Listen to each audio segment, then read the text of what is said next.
त्यांनी पळवकरच्या कार्यकर्त्याचं काही अपहरण केलं आणि त्याला मारहाण केल्याचा आरोप होतोय.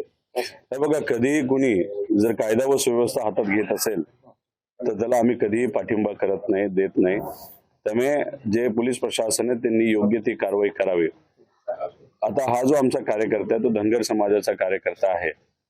त्याचं आणि ज्याची मारहाण झाली त्याचं 2-3 महिन्यापूर्वी त्या व्यक्तीने याची मारहाण केली होती आणि मग त्याच्यात कुठेतरी वाद वाढला असावा आणि कदाचित तिथे असणाऱ्या पोलीस प्रशासनाने त्याला मदत केली नव्हती आणि मग ती गोष्ट मनामध्ये ठेवून कधी कधी काय होतं, जर दुसऱ्या कोणाकडनं ते न्याय मिळत नसेल तर मग लोक न्याय व्यवस्था हातात घेण्याचा प्रयत्न करतात.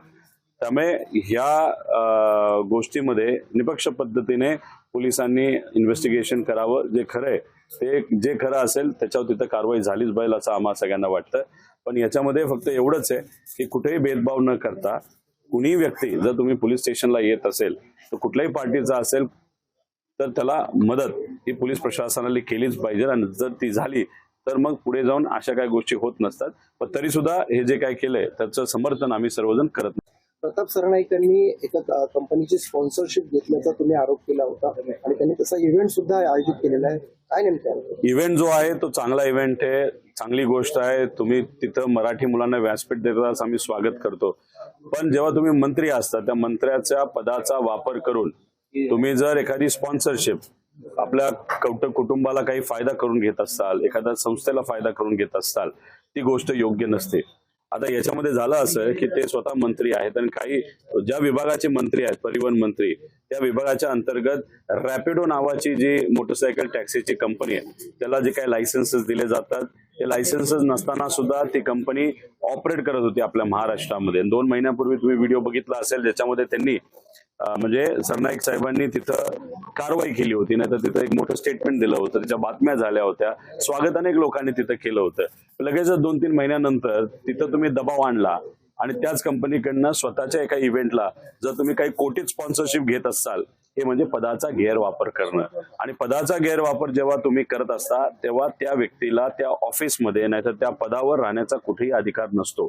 त्यामुळे जे सरकारमध्ये असणारे नेते आहेत, मुख्यमंत्री, दोन्ही उपमुख्यमंत्री, या बाबतीत काय बोलतात, काय भूमिका घेतात हे आपल्या सगळ्यांना बघावं लागेल. याच्या आधी सुद्धा बरेच काही मुख्यमंत्री होऊन गेले, काही नेते होऊन गेले, काही मंत्री होऊन गेले ज्यांनी त्यांच्या पदाचा गैरवापर केल्यामुळे नाही तर त्याच्यावर फक्त काही लोकांनी आक्षेप घेतला म्हणून ते पाय उतर झालेले आहेत. या बाबतीत सरनाईक साहेब काय करतात हे आपल्याला बघावं लागेल.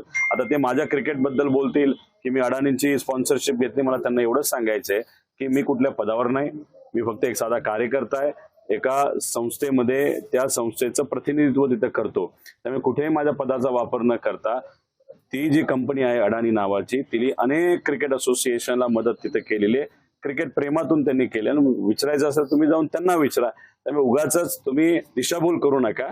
तुम्ही ज्या पदावर आहात त्या पदाचा वापर करून दबाव आणून त्या कंपनीची चर्चा, कारण त्यांना मागच्या बेंचवर बसवलं. उद्धव ठाकरे साहेब या बाबतीत काय बोललेत का? उद्धव ठाकरे साहेब आज विचाराला धरून तिथं लढत आहेत. त्यांच्यासाठी काय महत्वाचं आहे तर विचार महत्वाचा आहे. त्यामुळे कोण कुठं बसलं या छोट्या गोष्टींमध्ये मोठे नेते कधी विचार करत नसतात. त्या बाबतीत ते काय भूमिका घेतात हे बघतात. पण आज भाजप म्हणजे जे बलाढ्य शक्ती आहे त्या शक्तीच्या विरोधात आम्ही सर्वजण लढत आहोत. या छोट्या विषयामुळे थोडी कुठं नाराजगी काही कार्यकर्त्यांमध्ये असू शकते, पण नेत्यांमध्ये नाराजगी असायला काय